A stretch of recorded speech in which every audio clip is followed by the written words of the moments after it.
everybody. Happy holidays. It is the Sleeping Grush podcast. I'm Matt. I'm still John. Hello, still John.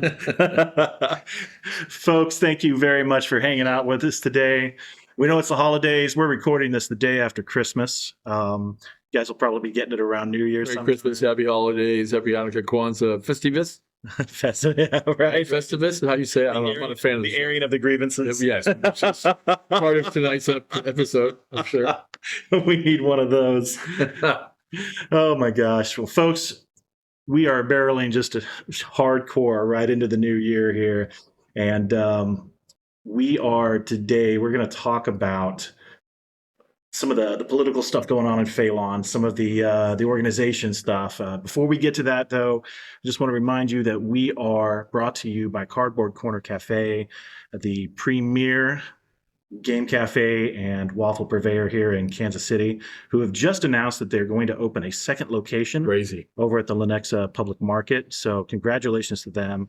If you are in Kansas City for any reason, do not miss the opportunity. Maybe we grow to where we alternate Free Blades game nights at two different locations. That would be amazing. Many of our crew, the regulars that play Free Blades and play in campaigns, would find that more. We'll have to look. Probably about half. Probably about half. Right. I live out in the middle of nowhere, so everything is right for me. So yeah. But anyway, folks, if you're in Kansas City, don't miss an opportunity to come by here and sit down and have a game, have a drink, and just have a good time. It's a fantastic place. So, John, today we're going to talk about free bands. We're going to talk about patrons. We're going to talk about warrants. It's really interesting to me that in a lot of other games, you have a faction, and they have squads, or they have armies, and they have groups, and you know exactly who they're playing for, and you know exactly what political affiliation they have. But free bands just aren't always that way. Talk about free bands to us. I will. Before I do, and Matt is not ready for what I'm about to say. Oh, geez. Okay. So we start the podcast. Matt introduces himself, and I say, and I'm still John. And at the end of the podcast, Matt signs off, and I say, Spike and win.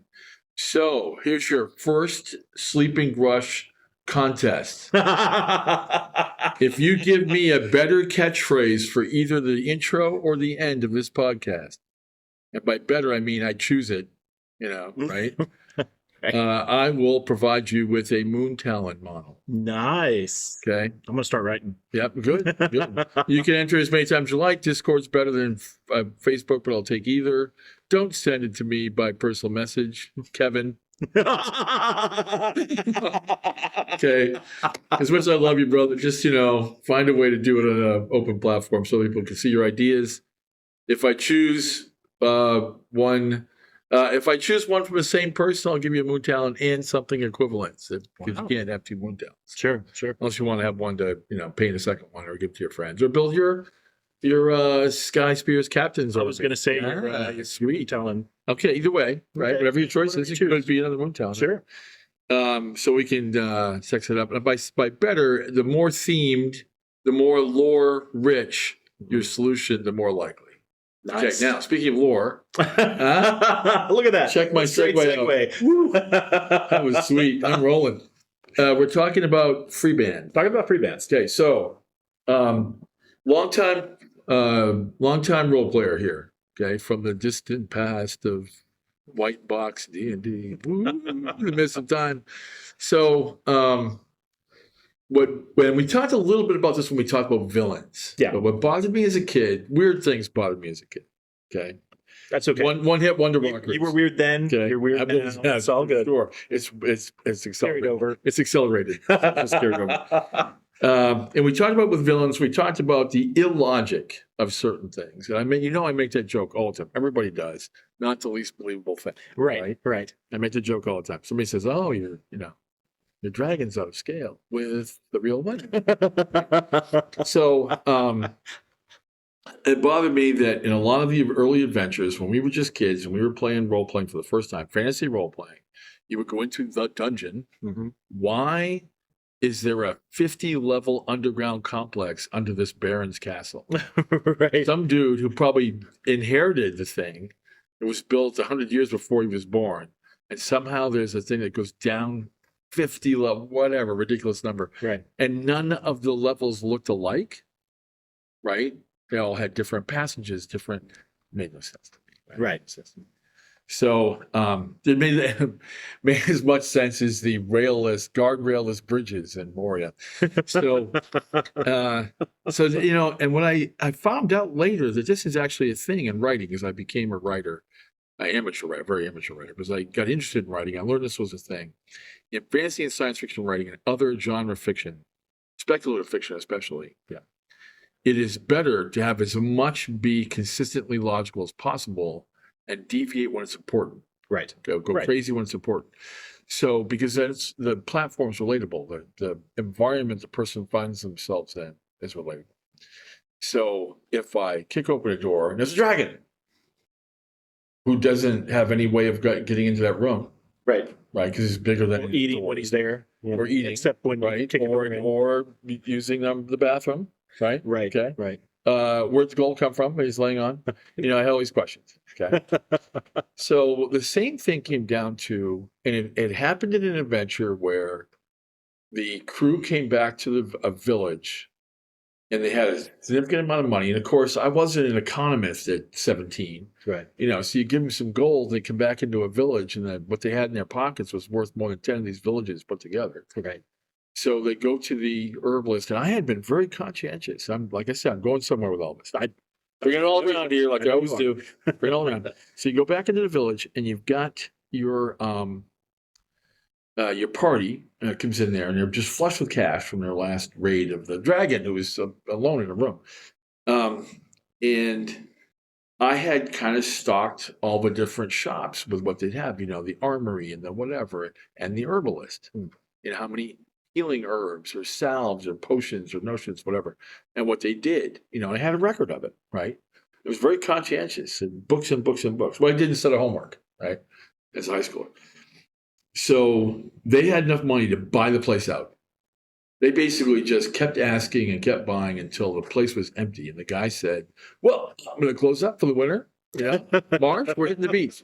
Takes his wife off, because if you're realistic, and of course, realistic doesn't matter in this context. Right. If you're realistic, then they would have just bought everything that he doesn't even ever need to come back to work as an herbalist. Right. Technically, right? I think I'll retire, So if I'm an adventuring group and you watch your fellow GMs and your friends playing in other adventuring groups in the same world, different worlds, you think about the fact this would be commonplace, that there would be these groups of adventurers coming back to the inns, and it wouldn't be just the Fellowship of the Ring. Right. If it was lucrative and there was cash to be had, there was these adventuring spaces, then these things would be common. When these things are common in the human experience, we make rules for.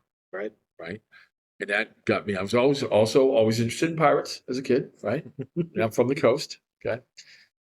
Black Sam Bellamy, very prominent in my young life and his whole story. You'll want to look that one up too. You do. That's not one that's commonplace knowledge.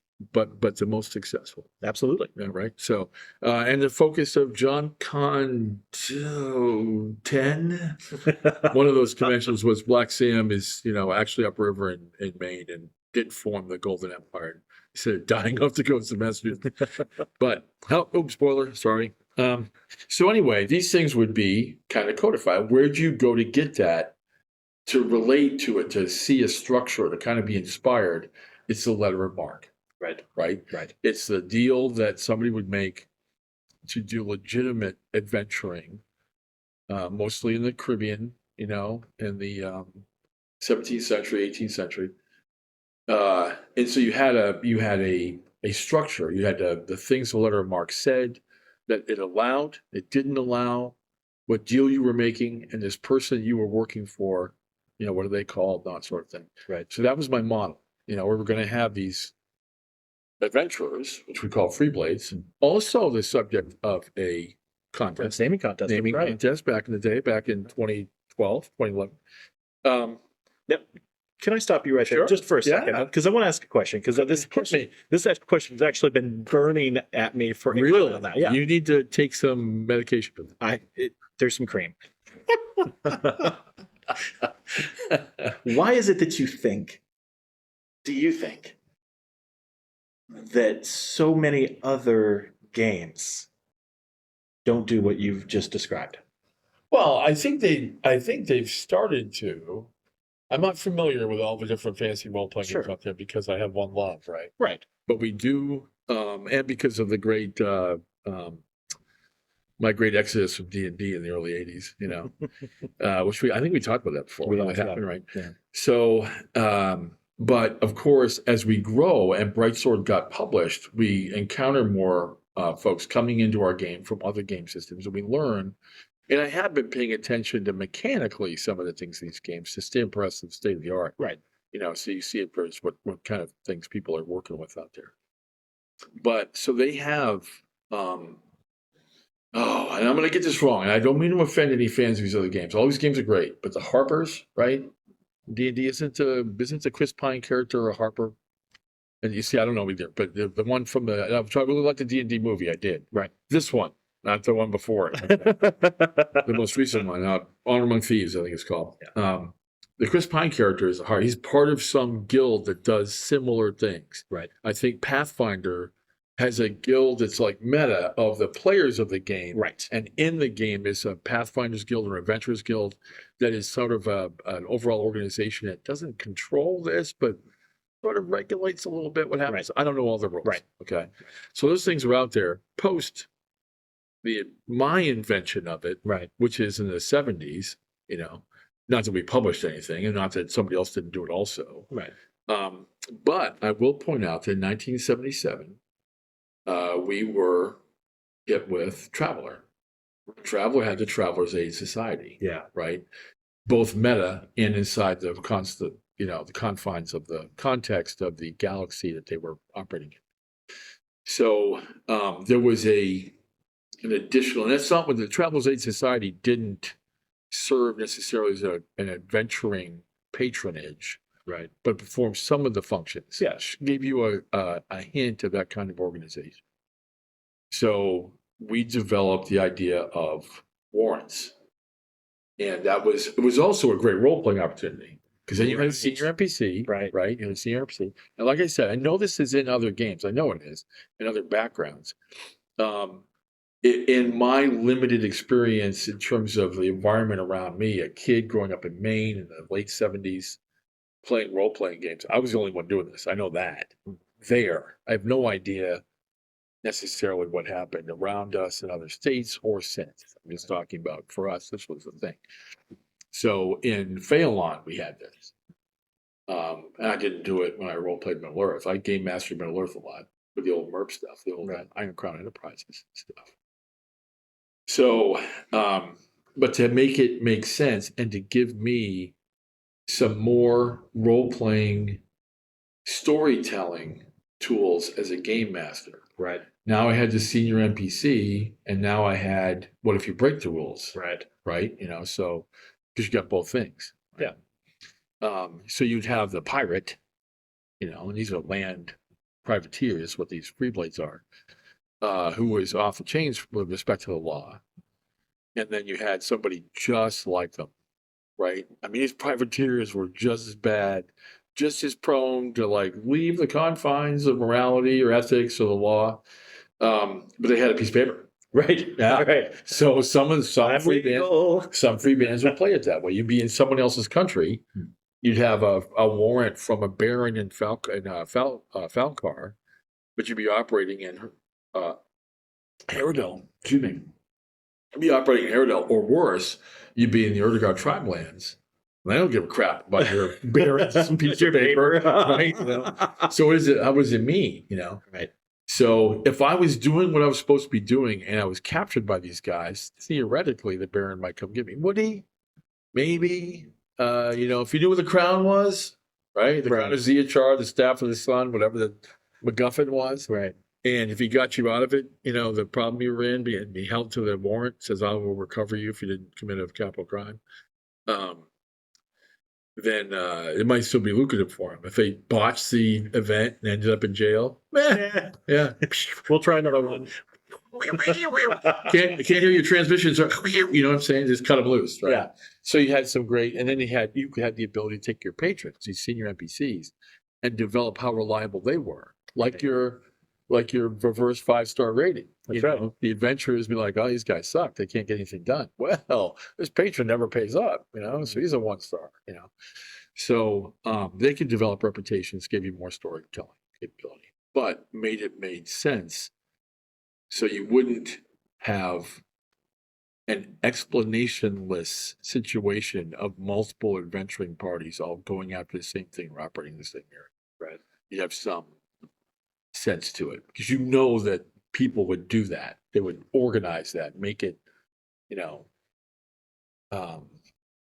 regulated in some way, especially when the government's operating. Now, out in the high seas, out in the middle of the wilderness somewhere, warrants, whatever, you know, doesn't matter. But if I'm going to go steal something from a temple in someone else's country, better have that puppy signed. Right. Right.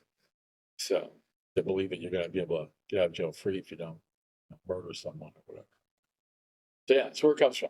Okay. So you kind of touched on this a second ago with the Erdogar. Are there factions or nations or groups of people within the world of Faelon that don't issue or honor warrants? Yes. Oh, you wanted more? Oh, sorry. Well, hey, I'll let you offer whatever you want. So for what we'd like to do, and we haven't done this yet, this is some more lore to come, right? I think the example warrants that are out there right now are all the ones that are floating around in the lore. We have the Spice Road warrant is signed by a Semidian merchant prince. And I don't know, is that the example that's in the book? No, I believe there's a Falcaran one in the book, but I could be wrong. We have Relasa Karad's one from the Isle of Mist adventure, right? These are governments. Right. So traditional governments as we understand them from that medievalish time period. Right. So the Erdogar, it would be more along the lines of tribal obligation than written document. Right. Right. How many written documents are they producing None of anyway? us. Yeah. It's mostly oral traditions. So the interesting thing about oral traditions, not necessarily because people got smart enough to write, but because it's easier to keep a secret. Absolutely. You know? Absolutely. So It's all up here. I got to tell you that matters much. My current profession. But so you have these other actors that don't issue them or issue them in their own unique cultural way. And some of them we've talked about out there in the world, some of them we haven't. Right. So we still have space to tell the story of how these different organizations do warrants differently or what their warrant equivalent is. Right. You know, and like the Erdogar could be a proving, a coming of age, a step to the next level of whatever part of the tribe you're in to go do this thing. Right. Not because I got paid a silver a day and half the shares. You know, just between you and me, I've been wanting to tell that story for a while. Launch, dude. You You heard it first, episode 9. Jon gave Matt permission to write whatever the F he wants to. He will regret that. Because you have to sing it. Yes. I already do, but carry on. You know. I will. Right. So let's talk a little bit more about patrons, because I find the patrons fascinating. Yes. It's one of my favorite things to write. I love taking the NPCs that our world builders are making and giving them patron stats. So patrons, like you'd mentioned before, sometimes they're governments. Yep. Sometimes they're the queen. Sometimes they are members of the hierarchy. Right. Yeah. Somebody in the aristocracy is doing that. Someone within the government. And sometimes, like you said, they're a tribal leader or they're a tribal council or something like that when you talk about the Erdogar. We mentioned the Semidian merchant prince, right? But then you also have, lower level, I say lower level, but I mean, that maybe the equivalent of a mayor of a village whose the lands around are getting stampeded by a Grush, and they need to get rid of the Grush, so they issue some sort of a warrant that may not affect the next country over, but may affect the next township over, or something like that. So, I love the interplay where it can be scaled from great, great big. Yeah, there's no requirement for these people to be kings, yes. Right. Or queens, whatever, yeah. I've done it. We've had a long-standing adventure that began with their patron being murdered. Mm. A long-time patron, mid-level adventuring group. So it didn't start at zero. Right. And all of a sudden their patron, they come back to the patron's home and find him killed. Right. Right. And then a note, he knew it was coming, and a note about, what's going. You also have a situation where it turns out the patron's the bad guy. I love those.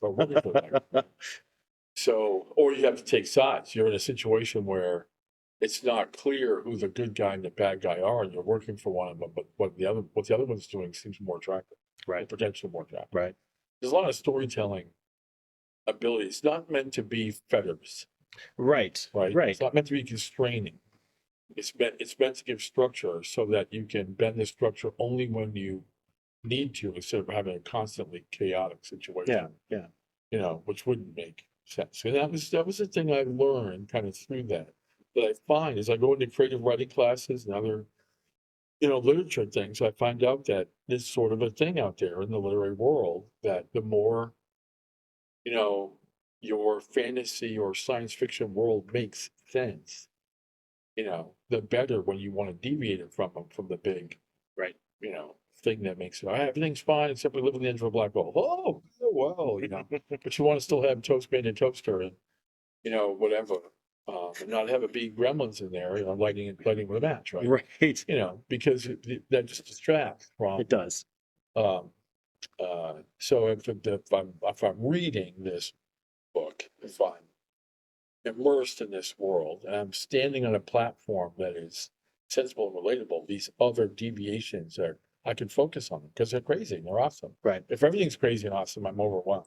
Exactly. Yeah. I'm drowning in the unknowable. So to leave off the question, well, what happens if a second adventuring group shows up? Well, we have a structure for that. Right. Or what if one shows up and doesn't have a warrant? Now that's an outlier. Yeah. Instead of an obvious competitor, both people have been sent out to the same MacGuffin or to rescue the same noble or whatever they're doing, which is what Free Blades, the skirmish game, does. Is it puts two free bands in opposition over a given task. Right. Instead of if I just do a beast hunt with one free band, that's what role-playing adventure. Exactly. They go out to go, slay the thing. But in a Free Blades game, I got two players typically, so they're both trying to slay the thing, be the one to get credit for it. Right. That's another reason why we had it. Yeah. So you do those sorts of things. Because I'm a long-standing believer in often the best and most effective villain is another role-playing party, at least as good as you. Right. Not the Goblin King. Well, the Goblin King's cool. Right? Sure. No, absolutely. I'm saying as far as a dangerous, oh my gosh, how are we going to get past these guys? Instead of some, trumped up version of the smaller creature that's now the boss. Right. The King Spider and the group of spiders, the King Goblin and the group of goblins, so the King Kobold and the Kobold, whatever, the Ancient Dragon and family dragons. You had this group of well thought out, detailed, backstoried characters that had at least as many experience points and gold pieces as you, at least as many magic items, whatever. Right. Okay. It was terrifying. Yeah. And so, well, what are they doing here? Right. Well, why don't we just get along? Can't. Their patron wants the same thing your patron does. Ah, okay. And they're paying us to get it. Yeah. Very well. Maybe more. Nice. Well, I think that all goes back to that whole man is monster enough yes. thing that fell into place with that, you, for sure. You built your world on that I find. I started our world on. That's right. Okay. No, that's absolutely it's ours now, right. buddy. Hey, it is ours. Thing, right? It is ours. So let's go back to the free bands a little bit, because if you're in the world and you're looking at the world of Faelon, you're going to notice that if you're playing Free Blades, that there's faction structure to a free band. And if you're playing a Bright Sword adventure, there isn't necessarily right a faction structure to the free band. So why is that? Balance. Okay, tell me about that a little bit. Okay, so in the skirmish game, Free Blades, we made the decision. You could have the, Free Blades Unchained, Free Blades Unlimited, Sure. where you had a list of leaders from every faction, a list of heroes and followers from every faction, had the standard free band assembly rules, but then just had a catalog of every character in the planet. Right? Chaos. Right. From a design balance standpoint. Sure. Okay. We aren't saying that you can't try that at home if you like. it's your game, guys, right? Right? It is. It's ultimately the Free Blades game. Any game we make is a toolkit. Right. You do what you want. Right. We support you doing what you want. Sure. We'll even help you. Absolutely. I'll give you a length of rope. Right. But if you went and said that, if you said, I'm going to go play, my buddy and we're going to go play a Free Blades game. And we are going to unchain the free band assembly rules. You have to have one leader, can have a caster, up to 4 heroes, 250 and less, up to 18, 2 of each max, up to 18 models total. Choose from anywhere. Everybody's faction model. Choose from anywhere in the list of faction stats. Do it. Even tell us what happened. Right. But we cannot guarantee that what you're making, one person is going to be balanced to the next. Right. That would take some playtest effort to be sure that was true. And a lot of effort. And yeah. But we would listen. I mean, if somebody wants to go out there, as we grow, more and more people do that, and we get some more feedback, maybe there's a version. Maybe there's a, what's the old name for Magic where you can just play with the way the rules were when they first came out? Magic the Gathering. When the game first came out, you weren't limited to no more than 4 copies of any card. Right. For example. Right. So yes, I'm a guy who had, 12 Black Lotuses in his deck. Right? And that you can go back to some like unlimited version. They have a name. It might be unlimited, I don't know. You can have that. And we encourage you to do those kinds of things. It's your rule book. But when we put on a DGS standard event, we have to have some confidence that we're giving the players a balanced set of tools to compete with in a competitive environment. Does it have anything to do with encounters? Free Blades encounters? 0. Free Blades encounters like pick your hero and your follower. Go. And let's go. Right. Right? Does it have anything to do with Bright Sword? No. It's specifically about Free Blades competition. Right. Skirmish game competition. Right.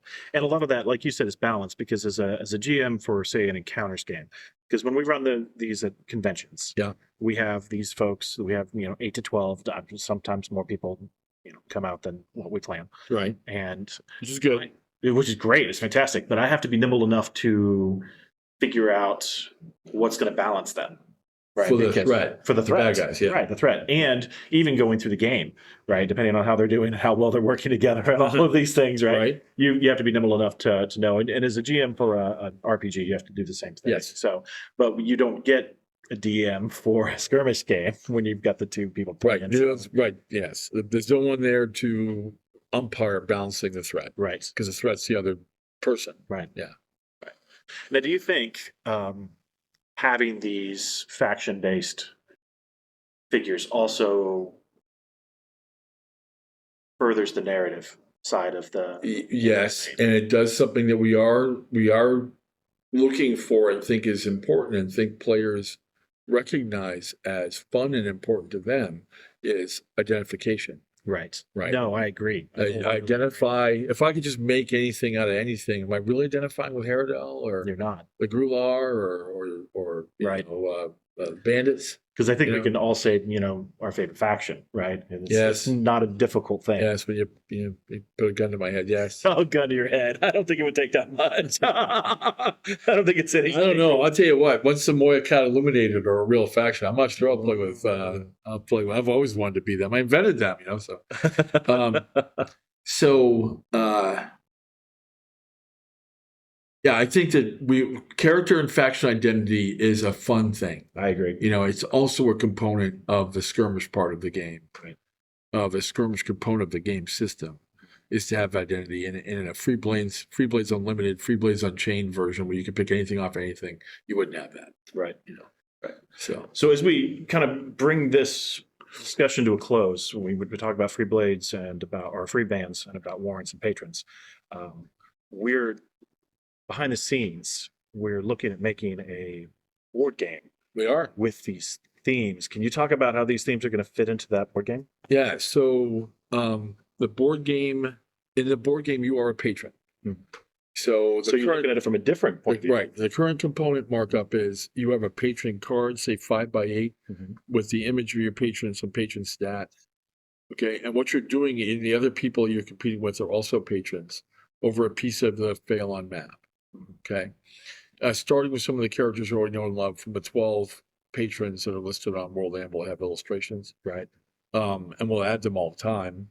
We'll just keep adding to the game system. Why wouldn't we? But Sure. and they are the resource they are, the principal resource they are manipulating is free bands. So there's free band counters being placed on pieces Mhm. being placed on the map, and they have stats. And there are warrants that they have to fill. And that's a card deck right now. So you have a warrant that's Beast Hunt. Right. Beast Hunt's because the initial warrants in the base game are going to be the same as the scenarios. Nice. So you have Barnyard Raid, Beast Hunt, and Treasure Hunt, and Rescue the Prisoner, whatever. So you flip over your warrant card, right? And what free band of the free bands out there available? We have all these named free bands that all have their own histories. They'll all be characters in our fiction. Nice. Obviously, the Black Rose Bandits is one. Of course. Yeah. These are named free bands with named characters, as Right. opposed to just Haredale free band of some number of questing knights and musters. Right. Which is another reason that we're all the time in our campaigns pushing everybody to name their free bands. But your character might show up as part of the background. That's exactly right. So, so these different free bands, I'm trying to recruit them to go give myself the best chance of getting the most warrants completed. And so the patrons will be the same. The free bands will be from the background. You could translate your free band into the stats of the board game working title Faelon Adventures. Right. So you could have your free band be one of the counters within the game. Right. You could have your patron. You could have a blank patron card with how to make the stats for one and how to balance that. So you can have your patron tell your story. And you're trying to solve these. And what we do is we expand it by giving you different parts of the map and more patrons, warrants, and free bands to choose from. That's awesome. And the other two resources are goals and influence. Right. So, yeah. So I love how these three foundational things, free bands, warrants, and patrons, filter into the entire world. Well, so let's talk about how they connect. So roll in. You could, for example, because if I'm in a game of Faelon Adventures right now, like we said, it's being developed. It's in development. Right. We're not even to the playtest stage yet. But there is a part in there where there's a sleeping Grush. Sure, there should be, right? There ought to be. Yeah. Absolutely. There is a Beast Hunt. Might be a Grush. Okay. There's a Beast Hunt warrant out there. And maybe I, as Relisa Karad, assign a free band to it, and you do as Baroness Falthar also. They have to compete first. Right. And so you could play the rest of the turnout, get out your models, and go play that as a Beast Hunt scenario in Free Blaze, right? And then come back out of it with what the result was. Right. Okay? So that's awesome. Yeah. That's awesome. All right, folks. Thank you for tuning in today. We well done. Yeah. Right on time. Yeah. Thanks for hanging out with us, folks. We love your input. Remember, if you guys are catching this on YouTube, make sure to leave a like and some comments about what you want to see, what you want to hear.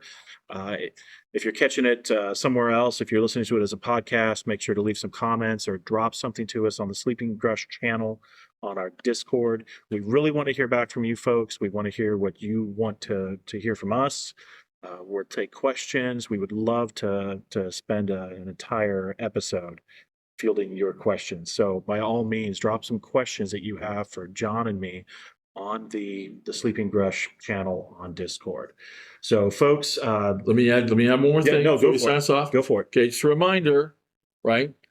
Intro catchphrase, departure catchphrase for Jon as part of the Sleeping Grush podcast is now a contest. Kind of nebulous as to when we'll call it. We'll just see what kind of response we get. If I end up choosing yours, a Moontown will be sent your way. Also, on the way to this podcast, I listened to episode 8, which is Yeah. when we had Matt Green here, who's our production master. The Faelon silent right? And one thing we want to make sure that was a great podcast. I enjoyed being part of it. I enjoyed listening to it. I am sure it still leaves questions about the process of making these models Yes. and other things that you want to ask about when it comes to models. Drop those in the Sleep and Grush podcast channel. And when we get Matt back, we will make him answer your questions and then talk about the arrival of the machine. Yes, Right? that'd be So, awesome. against his will. So thank you very much. Yeah, thank you guys. Happy New Year to everybody out there. Until we see you, we'll see you around the table. And until you give me a better one, Spike and win.